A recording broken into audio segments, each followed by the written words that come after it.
آج ہم بات کریں گے ایک ایسی رات کی جو 50 سال سے بھی زیادہ گزر جانے کے بعد آج بھی رازوں میں لپٹی ہوئی ہے۔ یہ معمہ ہے ایک نامور شاعر مصطفیٰ زیدی کی موت کا، جس نے اس وقت پورے ملک کو ہلا کر رکھ دیا تھا۔ اور مرکزی سوال آج بھی وہی ہے، کیا یہ قتل تھا یا خودکشی؟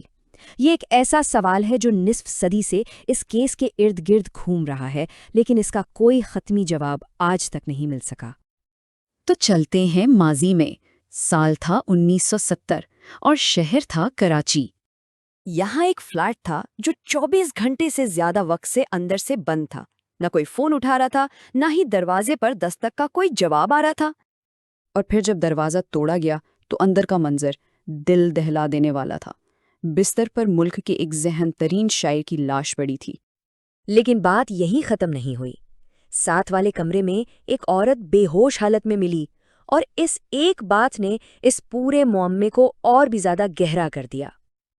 تو چلیں اس معاملے کی گہرائی میں اترتے ہیں، دیکھتے ہیں کہ اس رات جب پولیس فلیٹ میں داخل ہوئی تو ان کی آنکھوں کے سامنے کیا منظر تھا۔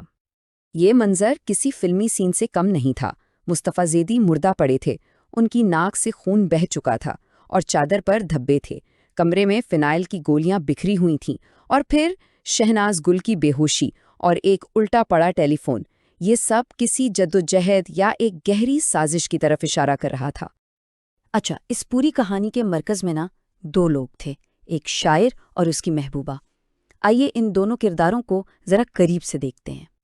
ایک طرف تھے مصطفیٰ زیدی، جو ایک کمال کے شاعر اور سول سرونٹ تو تھے، لیکن اپنی زندگی کے ایک بہت مشکل دور سے گزر رہے تھے۔ اور دوسری طرف تھی شہناز گل، جنہیں اس وقت کے اخبارات نے پیکر حسن و جمال کا نام دیا تھا، اور وہ کراچی کے اعلیٰ سماجی حلقوں میں کافی جانی پہچانی جاتی تھی۔ مصطفیٰ زیدی کی زندگی میں 1970 کا سال ایک طوفان لے کر آیا تھا۔ انہیں نوکری سے نکال دیا گیا، پاسپورٹ ضبط ہو گیا، اور ان کی جرمن بیوی اپنے بچوں کو لے کر جرمنی چلی گئی۔ وہ کراچی میں شدید تنہائی اور ڈپریشن کا شکار تھے، اور یہ بھی ایک حقیقت ہے کہ وہ ماضی میں 3 بار خودکشی کی کوشش کر چکے تھے۔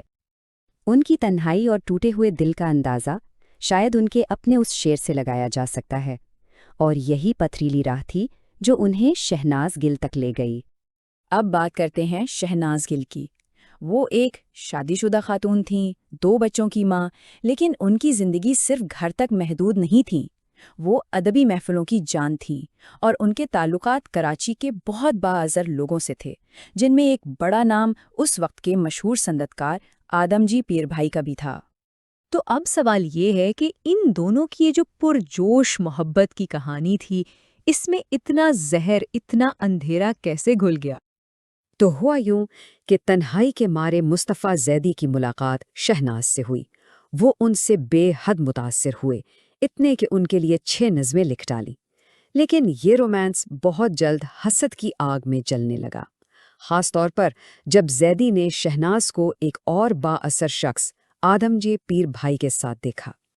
اور پھر جائے وقوع سے ایک ایسی چیز ملی جس نے سب کو ہلا کر رکھ دیا، کچھ پیمفلٹس۔ ان پیمفلٹس پر شہناز کی عریان تصاویر تھیں، اور ساتھ میں لکھا تھا پاکستان کی کرسٹین کیلر۔ یہ 1960 کی دہائی کے ایک بہت بڑے برطانوی پولیٹیکل سیکس سکینڈل کا حوالہ تھا۔ یہ پیمفلٹس اس بات کا ثبوت تھے کہ ان کے تعلقات کس حد تک خراب ہو چکے تھے۔ تو اب ہم واپس آتے ہیں اپنے بنیادی سوال پر، قتل یا خودکشی؟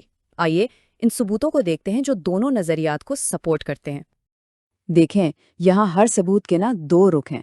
زیدی کا ڈپریشن اور ماضی میں خودکشی کی کوششیں یہ خودکشی کی طرف اشارہ کرتی ہیں، لیکن پھر جائے وقوع پر خون کے دھبے اور الٹا پڑا فون یہ قتل کا شبہ پیدا کرتے ہیں۔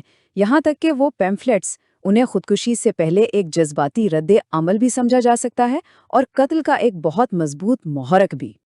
تو اس 1 سال میں کیا کیا ہوا، ایک نظر اس پر ڈالتے ہیں۔ نوکری سے برطرفی، شہناز سے ملاقات، ایک طوفانی رشتہ، اور پھر پراسرار موت، سب کچھ چند مہینوں کے اندر اندر ہو گیا۔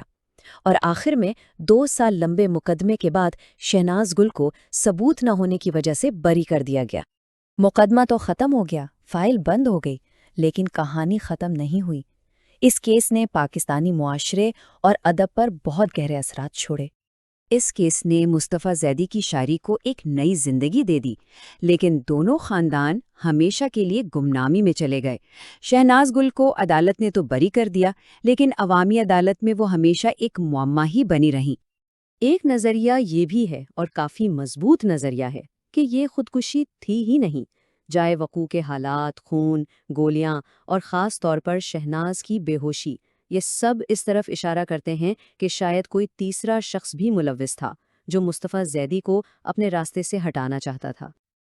اور آخر میں سوال وہی رہ جاتا ہے، کیا یہ ایک پرجوش محبت کا المناک انجام تھا، یا ایک ٹھنڈے دماغ سے کی گئی سازش جس کے راز ہمیشہ کے لیے دفن ہو گئے؟